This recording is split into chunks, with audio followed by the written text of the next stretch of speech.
El Señor esté con ustedes. Del Santo Evangelio según San Lucas. En aquel tiempo, el ángel Gabriel fue enviado por Dios a una ciudad de Galilea llamada Nazaret, a una virgen desposada con un varón de la estirpe de David, llamado José. La virgen se llamaba María. Entró el ángel a donde ella estaba y le dijo: alégrate, llena de gracia, el Señor está contigo. Al oír estas palabras, ella se preocupó mucho y se preguntaba qué querría decir semejante saludo. El ángel le dijo: no temas, María, porque has hallado gracia ante Dios. Vas a concebir y dar a luz un hijo, y le pondrás por nombre Jesús. Él será grande y será llamado Hijo del Altísimo. El Señor Dios le dará el trono de David, su padre, y él reinará sobre la casa de Jacob por los siglos, y su reino no tendrá fin. María dijo entonces al ángel: ¿cómo podrá ser esto, puesto que yo permanezco virgen? El ángel le contestó: el Espíritu Santo descenderá sobre ti, y el poder del Altísimo te cubrirá con su sombra.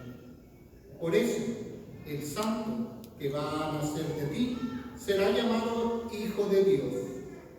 Ahí tienes a tu prima Isabel, que a pesar de su vejez ha concebido un hijo y ya va en el 6º mes, la que llamaban estéril, porque no hay nada imposible para Dios. María contestó: yo soy la esclava del Señor, cúmplase en mí lo que me has dicho. Y el ángel se retiró de su presencia. Palabra del Señor.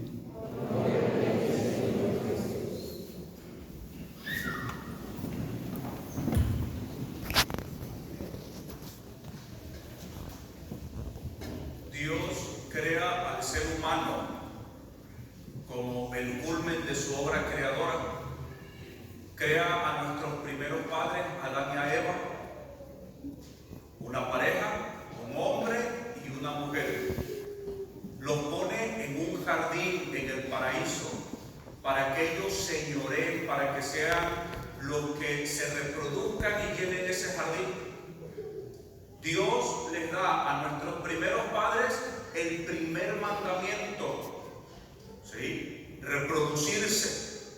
Pero también les va a dar otro mandamiento, un segundo mandamiento: pueden comer de todo lo que hay en este campo, en este jardín, menos del árbol prohibido, del bien y del mal.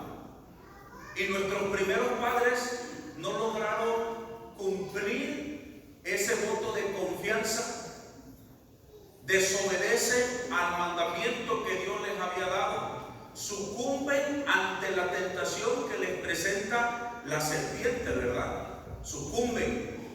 Entonces tenemos a una pareja a través de la cual entra el pecado en el mundo. Por la desobediencia de nuestros primeros padres se abre una puerta y entonces el demonio va a venir a gobernar. Nuestro Señor Jesucristo le va a decir que es el príncipe de este mundo. Por eso nosotros recibimos, ¿verdad?, las consecuencias de aquel acto que cometieron nuestros primeros padres. Nuestros primeros padres estaban en una condición de pureza, eran inmaculados. Entonces, gracias a esa desobediencia, ahora ellos pierden la gracia habitual que tenían. Y cada niño que nace ahora en el mundo no es que nazca con algo, sino que nace sin algo que debería de tener, que es la gracia. Esta gracia que nosotros la recibimos en el día que nos bautizan, recibimos esta gracia de ser hijos de Dios, se nos borra este primer pecado original que consiguieron nuestros primeros padres gracias a su desobediencia. De tal manera que, como Dios ha creado todo esto, Él hubiera podido de una palmada, ¿verdad?,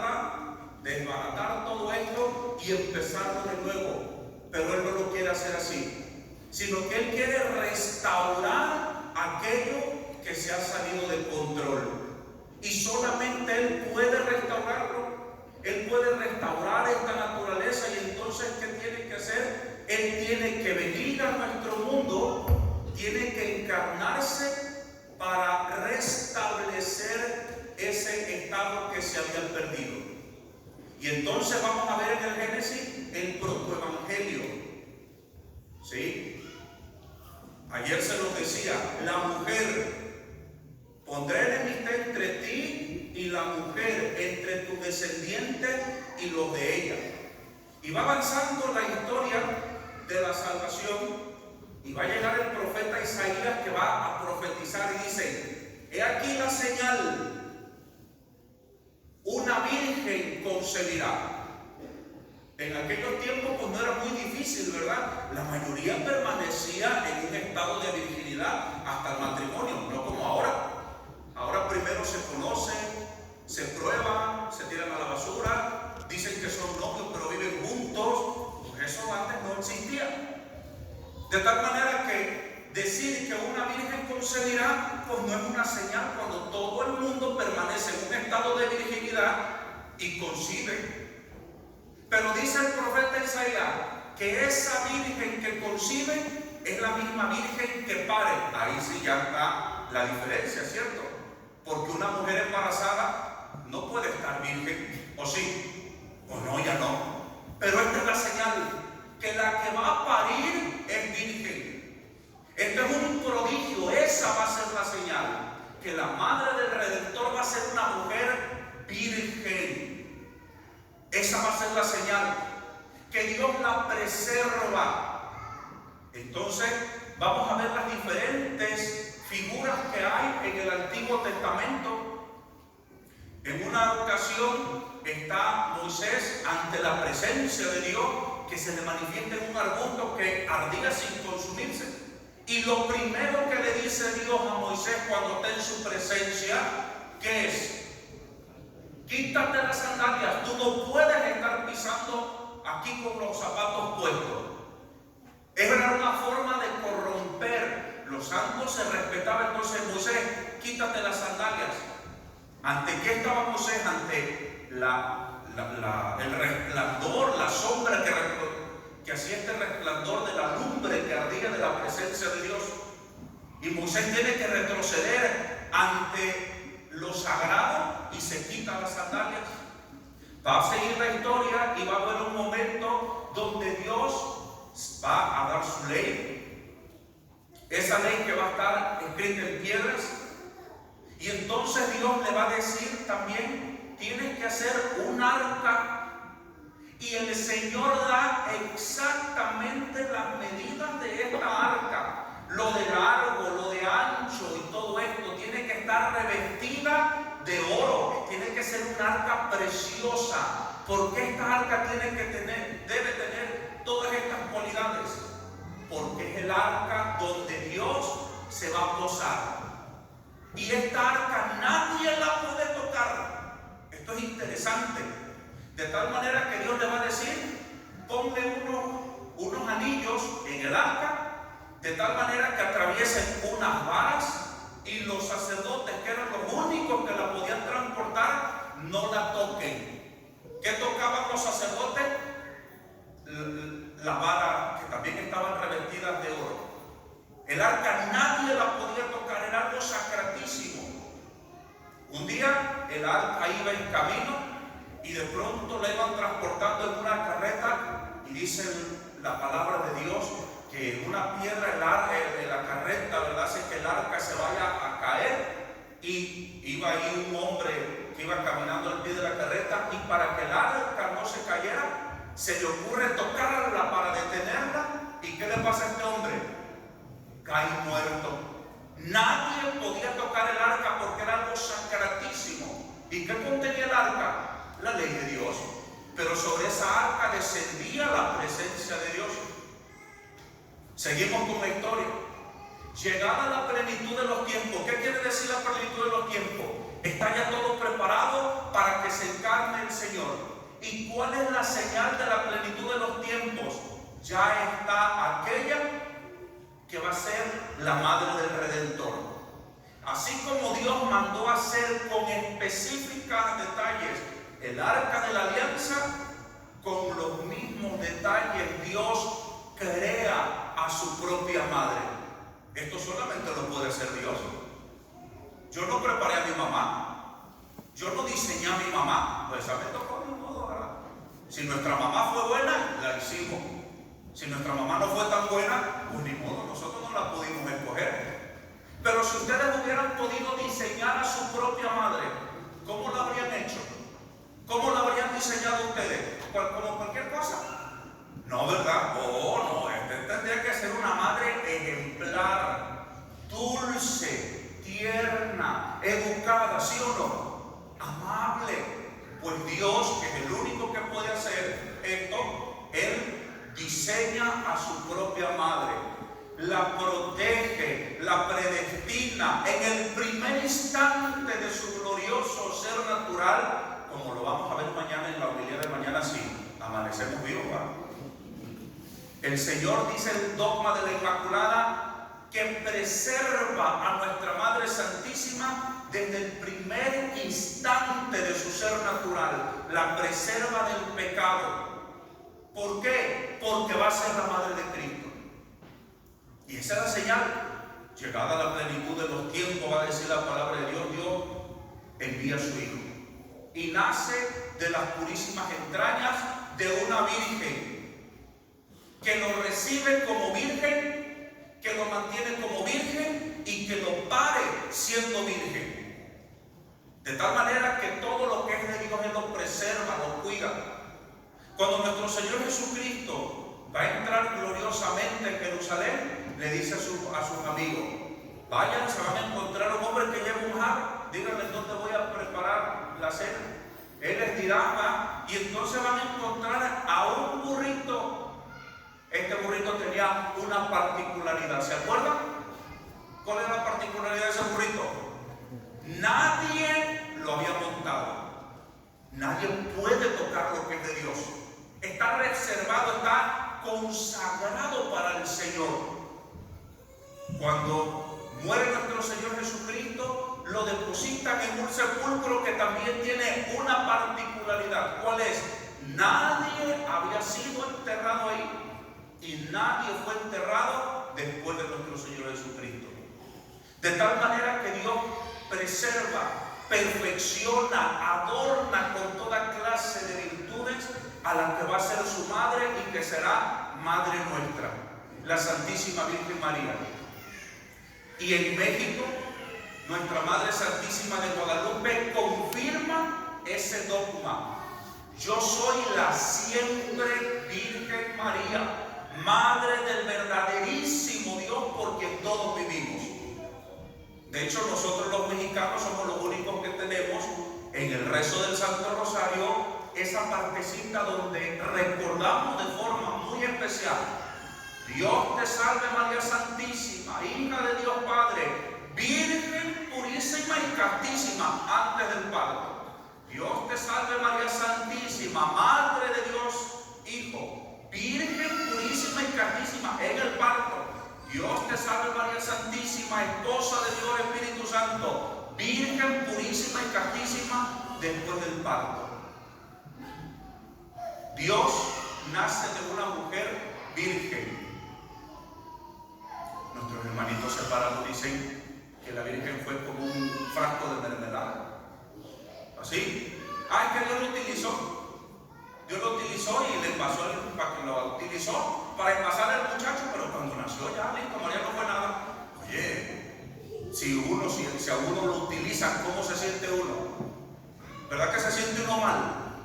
Oye, ¿cómo me utilizaste para lo que lo hayan utilizado a uno? Oye, ¿por qué me utilizaste? Dios no utiliza a la gente de esa forma. Dios no utiliza así a alguien. Menos va a utilizar así a la que va a ser la madre de su Hijo. Por eso Él la preserva, la adorna, la perfecciona, la cuida y no permite que su cuerpo santísimo, del cual Cristo recibió carne, sangre, alimento, no permite que su Madre Santísima se pudra, sino que terminada su misión en esta tierra, dice el dogma de la Asunción de María, es elevada al cielo en cuerpo y alma. El profeta Elías fue llevado al cielo en cuerpo y alma. en carros de fuego. El profeta Elías no se pudrió, no murió. Y era un profeta. Ahora imagínense la madre de Cristo. ¿Ustedes creen que nuestro Señor hubiera permitido que su madre hubiera hervido el gusano? Jamás. Ese cuerpo santísimo que tocó la carne de nuestro Señor Jesucristo, Cristo lo preserva como algo santísimo, como una reliquia santísima. La cuida, la protege. Hoy recordemos eso y veneremos a nuestra Madre Santísima y recordemos que es virgen antes, en la hora y después del parto. ¿Cómo? De una forma prodigiosa, porque Dios la ha preservado. Ahorita Monseñor Isidro Puente ataca las imágenes que salen ahora de la Virgen María con la panzota grandotota. Ustedes no sé si han visto nuevas imágenes que salen ahorita con esto de la inteligencia artificial. Salen unas imágenes de la Virgen con la panzota así grandota. Y hay detrás de eso hay algo no muy bueno. Nuestra Madre Santísima de Guadalupe, ella viene a México y ella está preñada, está embarazada, está esperando, está encinta y no viene con esa gran panzota. ¿Por qué? ¿Qué hay detrás de la representación de la Santísima Virgen María con una gran panzota? La cuestión de pensar en un parto natural. Nuestra Madre Santísima no tuvo un parto natural.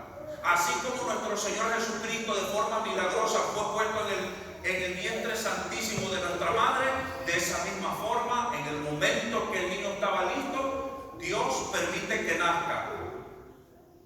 Algunos utilizan la alegoría, o como se dice esto, sí, el ejemplo de cuando hay una lámpara, ¿verdad?, que tiene un cristal, la luz pasa a través del cristal, pero sin dañar el cristal, no lo daña, me doy a entender, y sin embargo la luz pasa. ¿Cómo será esto? ¿Quién sabe? Pero cuando nos moramos, si es que ojalá y vayamos al cielo, ¿verdad?, allá Dios todo nos lo va a revelar.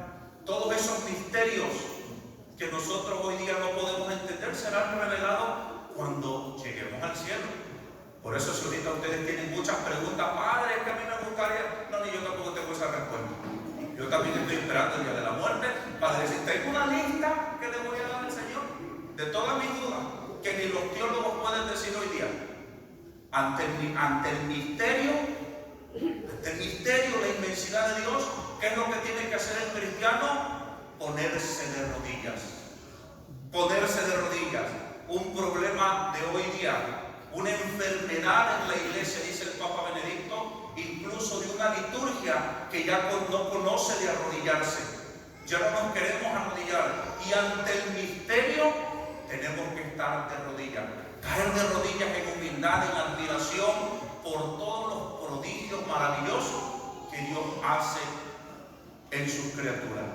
Pidamos que Dios nos conceda en esta noche la gracia de seguir perseverando en este amor a nuestra Madre Santísima. Que los que vienen hoy a la novena sigan viniendo los demás días, ¿ok? No tenemos misa solamente del 3 al 12 de diciembre. Tenemos misa todos los días. Hasta en Vietnamita, imagínense. Que si alguien no se entera, no le hace. De todas maneras, el beneficio de la misa lo están recibiendo. Ojalá que esto nos ayude a motivarnos, a desear más este encuentro con Dios, con su misterio, con nuestra Madre Santísima, la Virgen María. En el nombre del Padre, y del Hijo, y del Espíritu.